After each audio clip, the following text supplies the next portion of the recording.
nom personnel, au nom du bureau exécutif du Réseau ivoirien des diplômés de la diaspora et des coordinations qui sont à l'honneur, nous déclarons avec tous les partenaires, nous déclarons à nouveau de façon solennelle l'ouverture des années estives 2021 dès lundi pour les candidatures, et aussi nous déclarons une belle année des années estives avec beaucoup plus d'engouement et d'audace. Sur ce, vive le RID, vive les awards et vive la jeunesse ivoirienne, vive l'excellence. De nouvelles expériences pour venir les remettre au service du pays. Donc pour nous, c'était un acteur clé ici en Côte d'Ivoire de collaborer avec eux. On a déjà eu l'occasion de collaborer avec eux au mois de septembre dans le cadre d'une coopération entre la région de la Nawa et la région de l'Oriental au Maroc, où il y a des bourses qui sont offertes à des étudiants. Mais comme le RID l'a fait, c'était de préparer ces jeunes à partir. Donc ça se prépare, il faut avoir l'information, la bonne information. Et donc c'est ce qu'ils ont fait avec nous au mois de septembre. Et on a vu leur travail, leur sérieux, leur professionnalisme. On a continué à travailler avec eux dans le cadre des awards. Mais là, on a élargi à 4 pays, comme vous l'avez entendu: France, Burkina Faso, Maroc et Côte d'Ivoire. Donc l'idée, c'est vraiment de montrer, de sortir de l'anonymat donc ces étudiants qui sont à l'étranger, c'est des potentiels, c'est des forces de la nation qui peut-être sont méconnus par les entreprises ici en Côte d'Ivoire, qui sont méconnus par et eux-mêmes peut-être méconnaissent aussi les opportunités qu'il y a dans le pays, peut-être qu'ils sont assez loin du pays, ils ne savent pas toujours la dynamique qui existe ici pour pouvoir investir, s'impliquer, être impliqué. Donc voilà, pour nous c'était un partenariat gagnant-gagnant d'appuyer cette initiative dans le cadre de cette dynamique entre le Maroc et la Côte d'Ivoire et surtout de la mobilisation des compétences de la diaspora. Merci beaucoup. Président du réseau ivoirien des diplômés de la diaspora. Steve et Sis, président du réseau ivoirien des diplômés de la diaspora. Parlez-nous de cette initiative. Les années estives, c'est une initiative du RID. Le RID, c'est un réseau professionnel des jeunes diplômés qui ont été formés à l'extérieur, qu'on essaie de se mettre ensemble et surtout pour vendre le capital image des diplômés de la Côte d'Ivoire à l'extérieur. Donc l'initiative du RID s'inscrit dans la promotion des talents et surtout dans l'incitation, tout en créant la condition de retour pour les primer et faciliter l'employabilité via des stages ou des contrats partiels ou en CDI.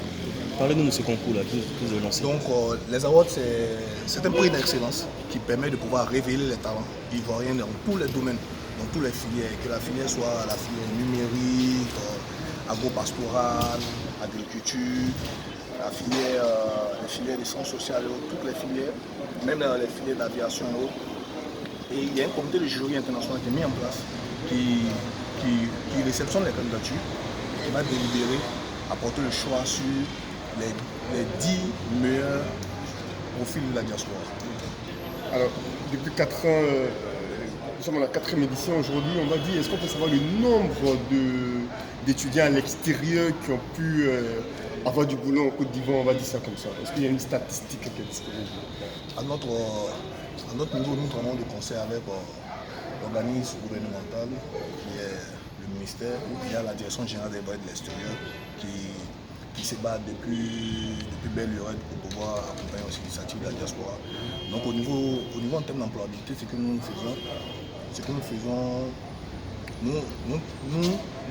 qu'un diplômé de la diaspora veut revenir au pays, il nous contacte via les différentes plateformes du RID et nous travaillons en amont avec nos différents partenaires pour voir si ce dernier peut s'insérer dans le programme de graduation, s'insérer dans le programme de stage, dans le programme d'emploi direct. Donc il faut dire que ce n'est pas du tout facile, mais il y a des lieux d'espoir. Parce qu'aujourd'hui, sur un échantillonnage de 10 étudiants, au moins au niveau du RID, on essaie de faciliter au moins de l'opportunité en termes d'insertion au moins à 3 sur 10. À 3 sur 10. C'est encore faible. Hein? Oui, c'est encore faible, mais il faut dire que c'est déjà important de commencer à creuser. Parce que par le passé, ceux qui vont sans moyens étatiques, qui vont sur fonds propres à l'étranger pour se faire former, pour revenir, s'il n'y a pas de moyens d'incitation, ils ne reviennent pas. C'est un échantillonnage de 10 étudiants. Et si le même échantillonnage de 10 étudiants, ceux qui vont avec les bourses, sans moi-même d'incitation, ils décident quand même de revenir, tâter le terrain pour voir cette opportunité. Donc à partir du moment où c'est tous ces différents cris-là qui nous ont permis de pouvoir créer ces forces de plaidoirie. Parce que seuls, on peut avancer, mais ensemble, on va encore très loin. Donc c'est faible aujourd'hui, mais quand même, c'est des chiffres significatifs. Parce qu'avec le travail qu'on est en train de faire, avec la campagne de recensement qu'on a lancée, ça nous permettra d'avoir une base de données. Et cette base de données, on va la présenter à nos différents bailleurs, à nos différents partenaires. Et on croit que ça pourra beaucoup plus créer des choses concrètes pour les gens de la diaspora. Dernière question, y a-t-il des innovations pour cette édition-là? Bien sûr, pour cette édition, comme innovation, il aura le super prix d'excellence, où il aura tout un paquet qui va accompagner ce super prix-là. C'est des prix sectoriels, donc à ces prix seront attachés des sociétés qui vont accepter de pouvoir sponsoriser ces prix-là et accompagner aussi avec les images des étudiants. Derrière les récompenses, ce que nous faisons, c'est l'employabilité des lauréats. Est-ce que ça sera effectif justement? C'est vrai, c'est bien vous d'offrir des ordinateurs, de l'argent, mais est-ce qu'après, les entreprises qui s'engagent avec vous s'engagent également à accueillir, à respecter ces étudiants? C'est pour ça que je vous dis que c'est la raison pour laquelle les adjectifs sont là. Parce qu'une entreprise pour recruter 10, c'est possible si uniquement ça s'inscrit dans sa politique de recrutement. Parce qu'une entreprise recrute en fonction de ses besoins. Donc nous croyons qu'une entreprise pour recruter un diplômé de la diaspora qui porte son prix, si elle a 2000 employés, 1000 employés, même 50 employés, c'est quand même possible. Donc les entreprises qui vont associer l'image à l'événement, ils le font. Merci bien, M. Steve. C'est moi qui vous remercie.